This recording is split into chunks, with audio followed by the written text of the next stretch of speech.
Emmanuela pregnancy picture or photo shoot or Photoshop wey be say just dey waka waka everywhere for all social media. E no just dey funny at all. My Kenje, e no dey funny. Abeg, make anybody no come here come attack me. Everybody get right to his own opinion. Na my opinion. Now I come here come talk, and now I come here say I wan come shook my mouth put for this matter because this kind joke, I think say na expensive joke, because Emmanuela, I no think say he go don pass 11 years or if he don't even reach self. Hi everyone, welcome back to this YouTube channel, True Dreams with Lady T. Is your sister, your friend, is your girl. This is the first time you just didn't get post for YouTube. You just come across this our channel.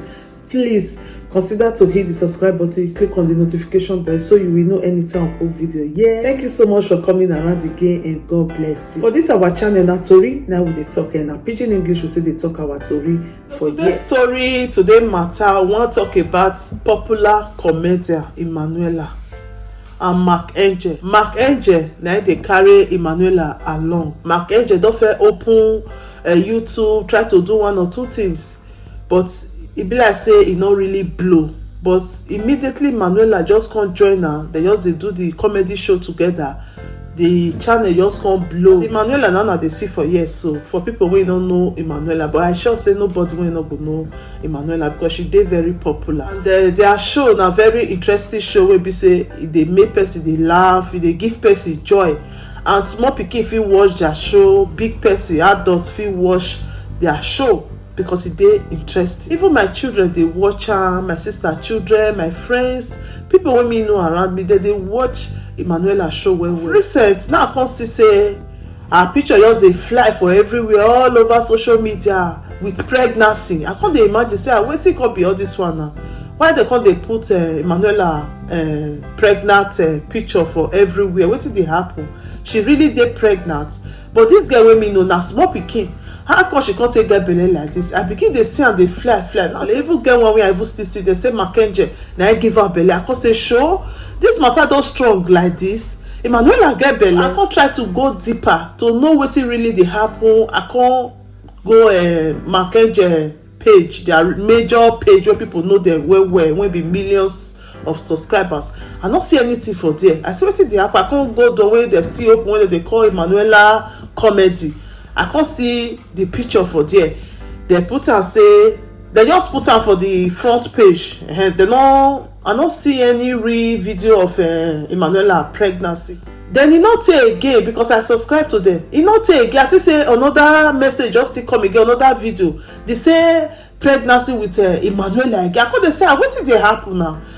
It can't be two video where they say they don't put Emmanuela pregnancy for each video for the front page. I can't say wetin dey happen. Why Mackenzie come dey do like this? Just they put Emmanuela pregnant picture for this front page, the other front page. So now when I really come find now cause say na joke, na dey joke. I can't imagine say which kind of expensive joke be this. I bet me anybody not come here can't tell me say wetin concern me for inside though. It just concern me because Emmanuela na popular figure, and beside that sometimes wetin we dey do for social media it good maybe say, especially when be say e dey connect with children like we adults, we fit know how to handle such a situation. Like children, they know fit handle around. That's why I thank God say YouTube can't change their system of YouTube. They can't get YouTube kids and they can't get YouTube adults. You understand? You know, the major page, you can't do Emmanuela page. The parents, they not see her. I bet anybody not tell me say why they talk like this. So my opinion, now come here, come talk. My opinion, everybody get right to his own opinion. So your opinion, maybe leave her for the comment section. Don't insult anybody, but you can say your mind without insulting anybody. I can't just the reason and I say, and before you know it dey happen, many people don't talk about the matter. They don't shoot their mouth put. As I talked before, so say now my Kenji and I give her the belle, who can't give her belle. I can't imagine say small pikin. Emmanuela na small pikin, as soon as they see Emmanuela so. If you don't complete 11 years, I doubt. Because I remember the time when Mackenzie come out, when he come dey beg people, come dey beg fans, he lead down, they beg fans, say I beg go. Years ago, he say I beg go. Mona no they send Emmanuela love letter again. Emmanuela na small pikin, she's just 7. Now that day now know Emmanuela age, because then I dey watch, but I just dey feel say na pikin wey be say, because the way she take dey talk with a person wey get big brain, you know.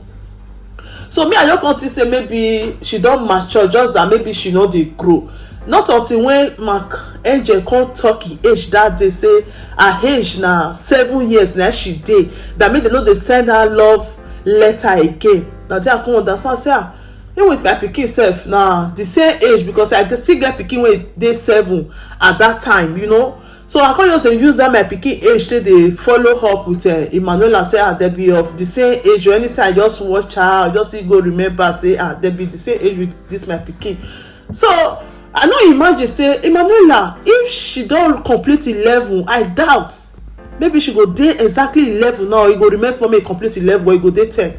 So why they'll come they bring this kind of small pikin come out, come they say the photo shoot? I know say person dey find view, but if person dey find view, e get the way person will sit dey find the view. So just carry this kind of small pikin come. If she don dey see flower herself, I doubt. She too small. How woman take dey get belle? Wetin dey bring belle dey come? They no dey reason all those things. The way Makenje come take dey expose Emmanuela, I think say e don too dey go far. You understand? At least other things wey dem dey do, e dey good, e dey very okay. But come dey put this Photoshop or photo shoot of a pregnancy with a small pikin.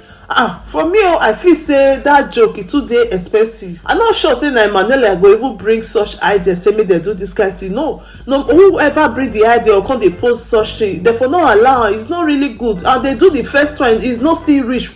The sister people they talk, they do another one. Now Emmanuela want go viral. Now people want know Emmanuela. People don't already know Emmanuela for a very long time.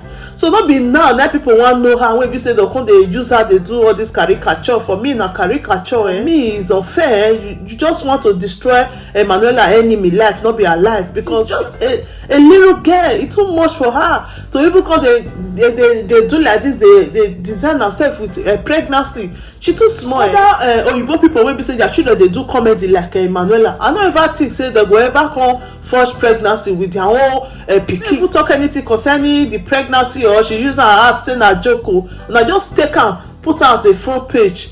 The thing just begin dey spread, they go.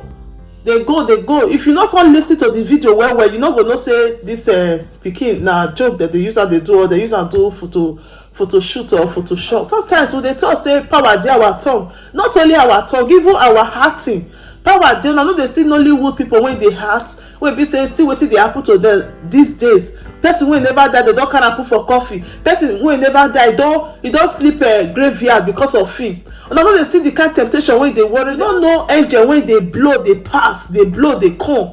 This pikin too small to do all the children. Dey look Emmanuela, then they watch her. At least other good things then will be say e go fit dey use, so that all other children like her or children wey dey watch her don fit dey benefit from it. Not be all this one. Wetin children want benefit from Emmanuela with this pregnancy now? Tell me wetin they want benefit. Emmanuela stand as a public figure for other children. You understand? Pregnancy is good. I know so all women must conceive and born, but it go have to be at the right time. You have to be at the right time, because the way small pikin they carry the pregnancy, they follow everywhere for social media now. Other children, what do you think say they go think? They'll feel say na right thing. So for me, I think the joke is just too expensive. I thought say maybe na view they find. You need to look for other things to create, to give you the kind of view when you find. Not be to come put small pikin for front line like this, put her picture for there, and the parents allow you. Will you allow your own children or your son, your daughter to be in that page like that? Will you allow that? At least your children don't they grow, they come on, we'll see whether you will do them like that. So people say maybe she don't get belle, that very soon the pregnancy will come out. Now maybe they just feel they shoot her small so that it no be a surprising thing to people. Not only God come know.